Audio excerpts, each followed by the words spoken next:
Fala galera, Capitão Furo aqui para mais um plantão Star Trek Retro Nova News. Turma, hoje dia 22/7/2025, é o aniversário de 9 anos na estreia lá nos Estados Unidos do 13º filme de Jornada nas Estrelas para o cinema, Star Trek Beyond, ou Star Trek Sem Fronteiras, ou Star Trek Além, como deveria ter sido chamado de verdade aqui no Brasil. Gente, então, vou deixar aqui, certo, a ficha técnica, vou falar um pouquinho de curiosidades, um pouquinho do plot do filme, e você já vai deixando o like, curte, comenta, compartilha, faz esse favor pra gente, considere ser sócio Nova Frota, que ajuda demais o nosso trabalho, e se der, se puder, dá uma olhada de dar o hype. Esqueci do hype, gente. Hype, por favor, clica o hype, ajuda demais aqui o hype pra gente, e seja sócio mesmo, turma, é sério, ajuda demais o nosso trabalho e você ganha todas as vantagens de ser sócio. Então, vamos lá.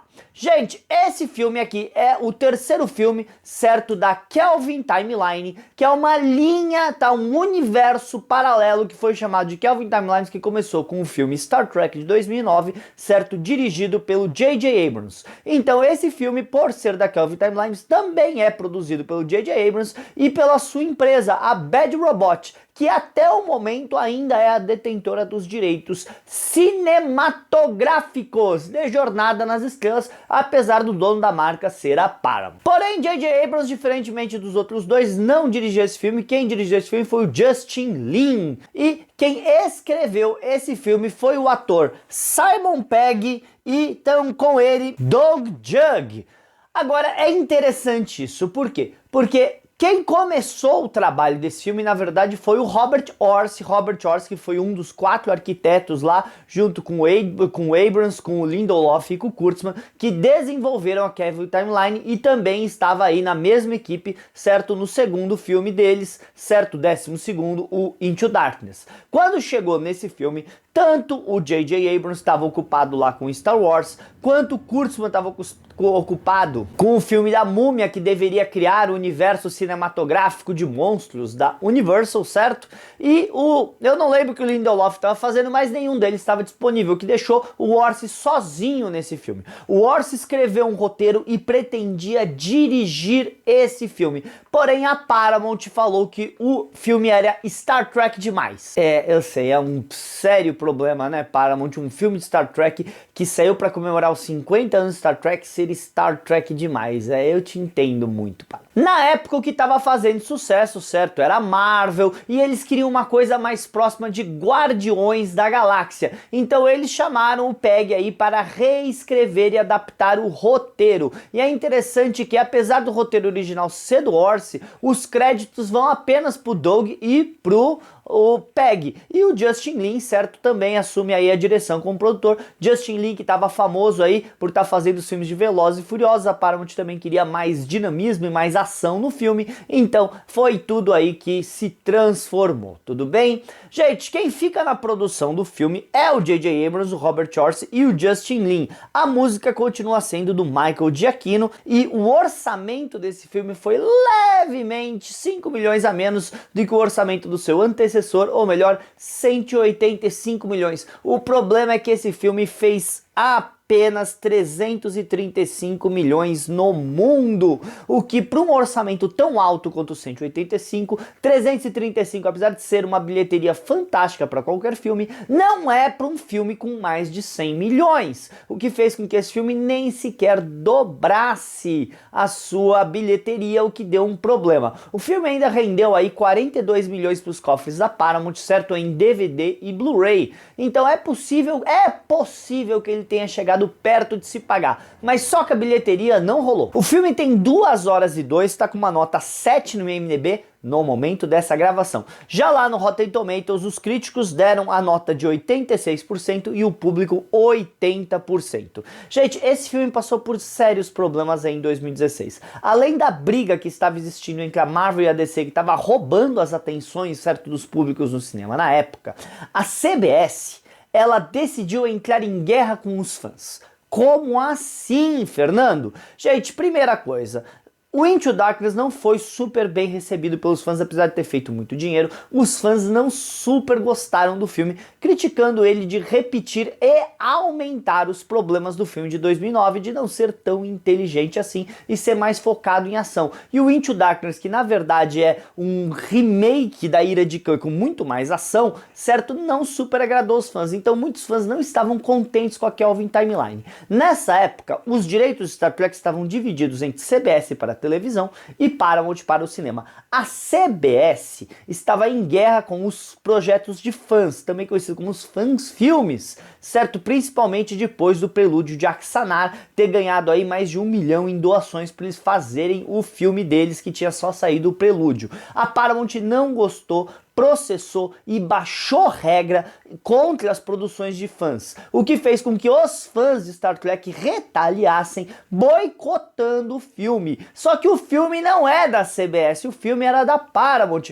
então o tiro saiu contra a pessoa errada. E olha, eu acho que a CBS foi um absurdo. Se eles pegaram o dinheiro e não enfiaram no bolso, fizeram para produção, as pessoas podem fazer isso. E eu não tenho culpa se as produções de filmes muitas vezes, não sei, mas muitas vezes saíram melhor do que muita coisa que saiu recentemente, como é o caso do Prelúdio de Axanar, que contou a guerra entre a Federação e o Império Klingon pré-série clássica muito mais interessantemente e muito mais canonicamente do que Star Trek Discovery fez. Calma, calma, calma, não tem problema de você gostar de Star Trek Discovery, mas não muda o fato de que Prelúdio de Axanar é uma obra de arte feita por fãs, e a CBS ficou pé, e os fãs atiraram no filme Beyond. Outro problema é que o filme saiu na comemoração dos 50 anos da franquia Jonas Plus, porém eles não desceram a um marketing focado. Não vamos lembrar que a Kelvin Timeline tinha o tag de "não é o Star Trek dos seus pais", e apesar do filme ter as suas homenagens, como aquela imagem do Star Trek 5, né,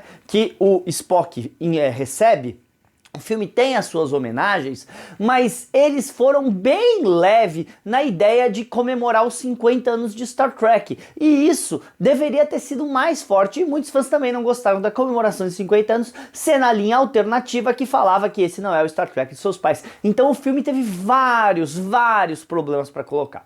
Muito bem, gente, no elenco temos o retorno de Chris Pine como o Capitão James T. Kirk, que aliás é a primeira vez que ele tá com o cabelo, que eles botaram o cabelo do Shatner nele, certo? E em diversos pontos eu acho que ele tá imitando o Shatner. Zachary Quinto voltando como o Sr. Spock, Carl Amber como o Dr. McCoy, Zoe Saldanha voltando como a Tenente Uhura, certo? John Cho retornando também como o Tenente Hikaru Sulu, e Anton Yelchin, saudoso Anton Yelchin aí, retornando como o Pavel Chekhov. Aliás, o filme é dedicado ao Anton, é for Anton, sabe? E também tivemos aí, fechando aí o elenco principal, o Simon Pegg, que eu já falei, retornando aí como o Sr. Scott. Sem falar, Cancer retorna aí interpretado pelo Deep Roy, apesar que a participação dele nesse filme é menor do que qualquer filme, mas está aí, ele também estava no filme. Agora, se juntando ao elenco, nós vamos ter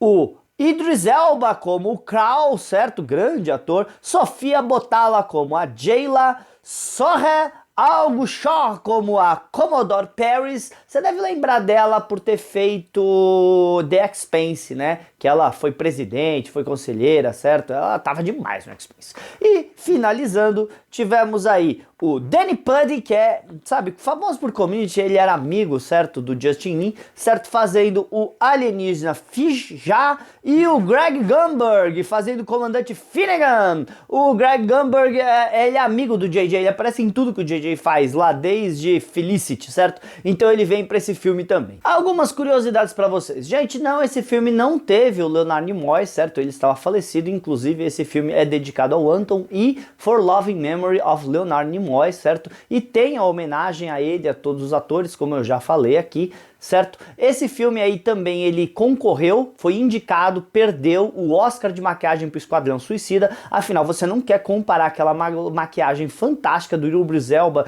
que ia mudando de cena para cena conforme ele se transformando, com certo a Harley Quinn com uma maquiagem branca na cara, né? Não tem comparação, né? Por favor, Star Trek não tem chance. certo? Agora, também tivemos aí, interessantemente, eu falei que a música é do Michael Giacchino e alguns lembram da música ser da Rihanna. Não, gente, a Rihanna, ela fez uma trilha sonora pro trailer do filme, tudo bem? Tá? Ela falou que era fã e tudo mais, então ela soltou um single chamado Chadwick Hammer, que também tem o nome Lost in the Stars, certo? Chadwick Hammer.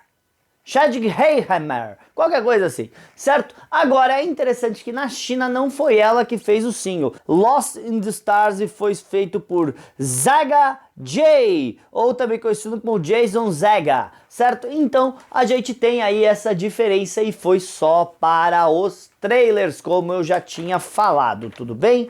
Gente, a história desse filme está se passando no ano de 2263, tudo bem? No aniversário, certo, de 30 anos do Capitão Kirk. Então, eles estão no meio da missão de 5 anos, esse filme se passa 2 anos e meio pós Into Darkness, tudo bem? Então vamos lá. Gente, na história, tudo bem?